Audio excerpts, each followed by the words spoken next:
background. So if we start with some of the blue, but we don't want it to be, too blue, so we're just going to knock it down a bit with the burnt sienna.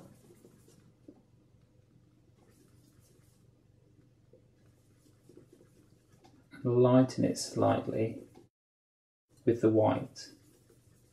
So it's quite a dull blue.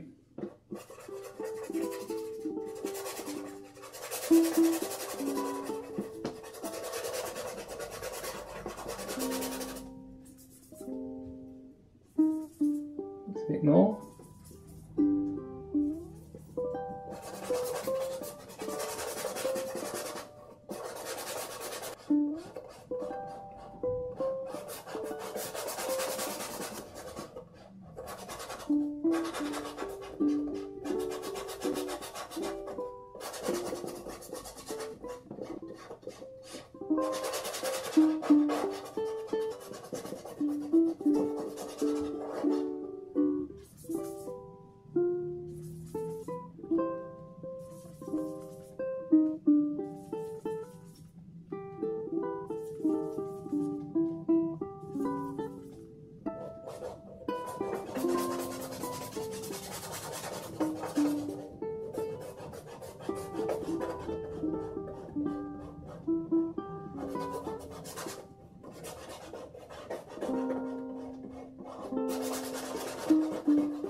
So when you're putting in the colour inside the negative space of the handle, just have a really good check at the shape. It's a great place to check how your drawing is on your piece.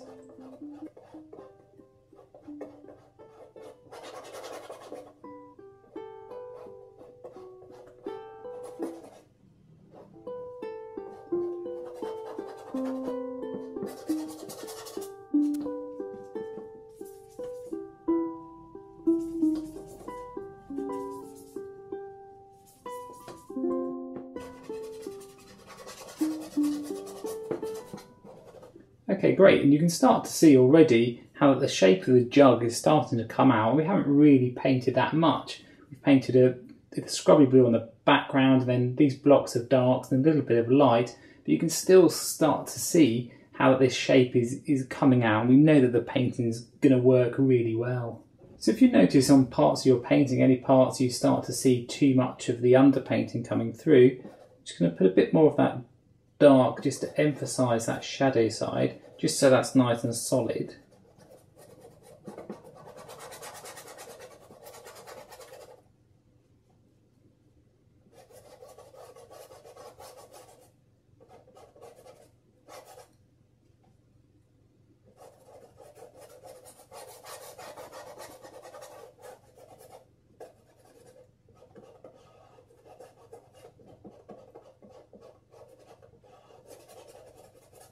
Okay, now we're going to put some of these shadow areas in here next to the jug and just in the background.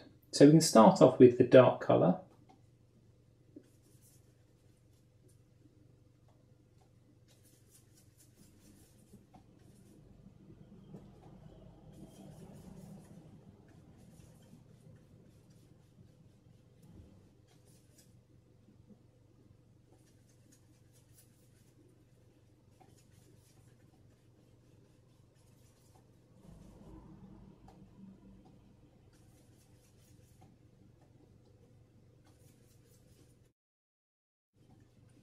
So we've gone a bit lighter than the dark, but not massively.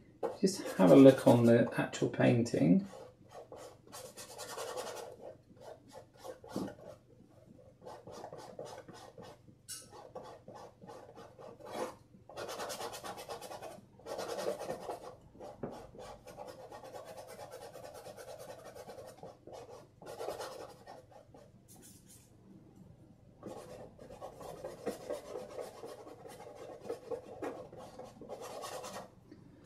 So it's quite watery, the mix that I'm putting in, just so that you can help judge your eye to see if you need to go darker or lighter on this shadow area that you're painting in.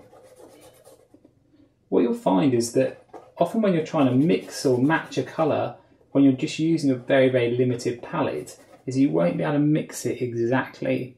What you're just aiming for is to try and get something that is very, very close in tone to it, not necessarily something that is the absolute precise colour. Because of the limitations of the pigments that we're using, you won't be able to get something exactly right with the right degree of punch, or it might go a bit greeny or blue, but you've just got to get used to working just with these couple of paints and just see how far you can push them and how much of a painting you can create just using two colours. So now for this ground colour, we're just going to mix a few greys just with these pigments. So you start off with a bit of the burnt sienna.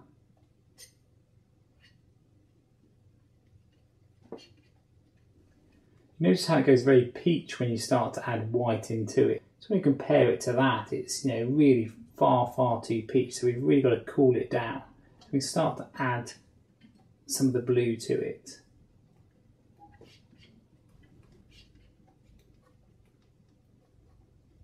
So it's a nice pale blue, but you'll start to see if you put that on here, it looks really, it looks too blue.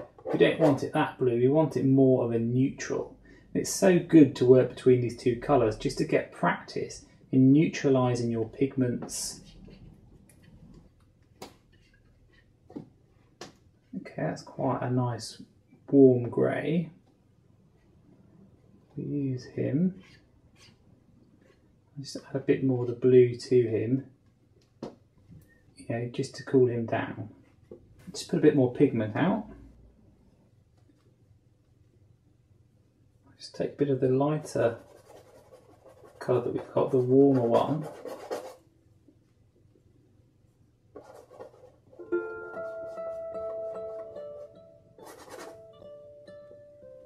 Notice it's a bit warmer on this part.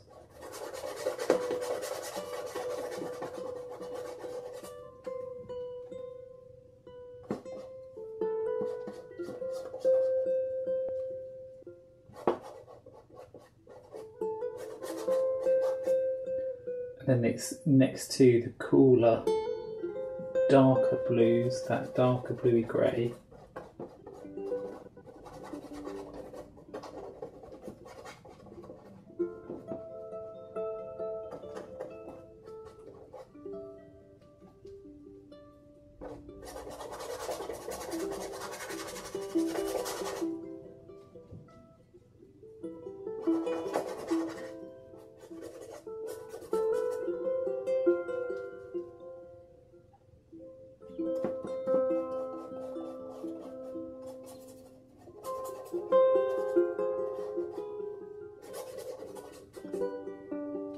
It starts to go darker still. Add a bit of that into it.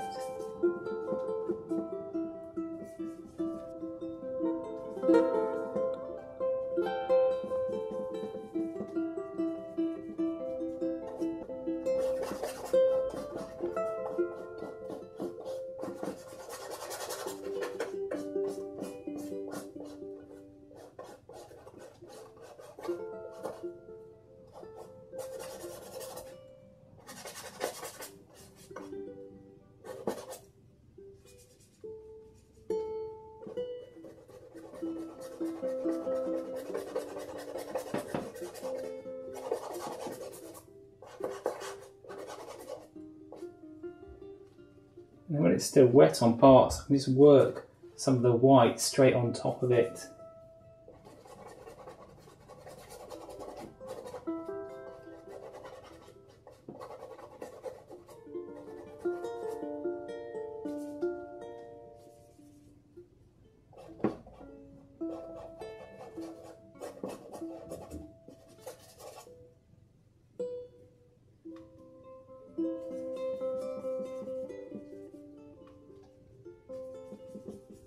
Getting a bit darker on this foreground area.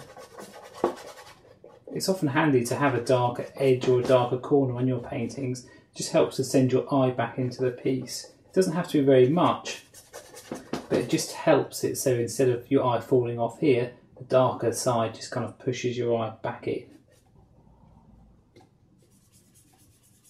bit warmer on this foreground part.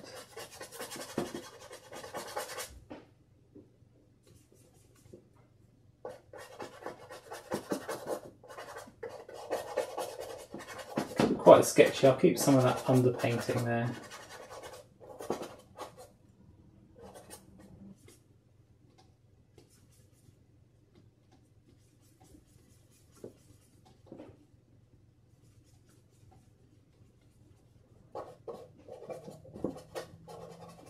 And this, does darken off into this area here.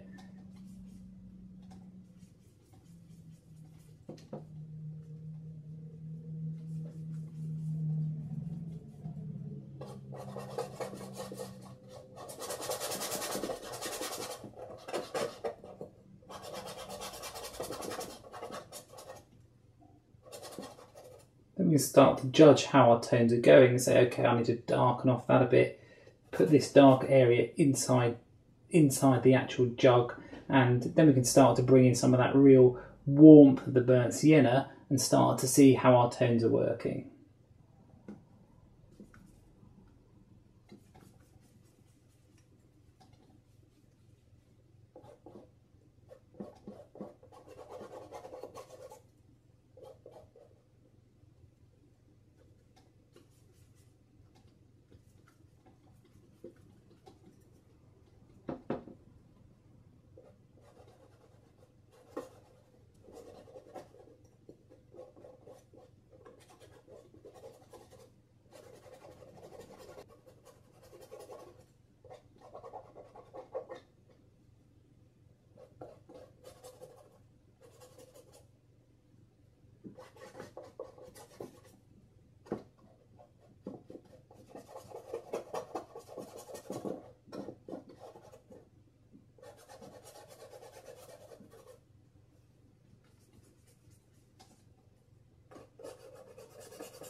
You might want to swap back to your round brush just for any of these details. Just kind of keep those edges, just keep it a little bit soft.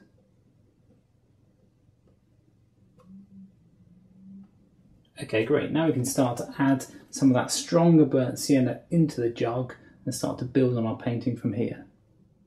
This is Will Kemp from Will Kemp Art School. Make sure you subscribe above. It's free to subscribe so you don't miss out on the final part of this still life video.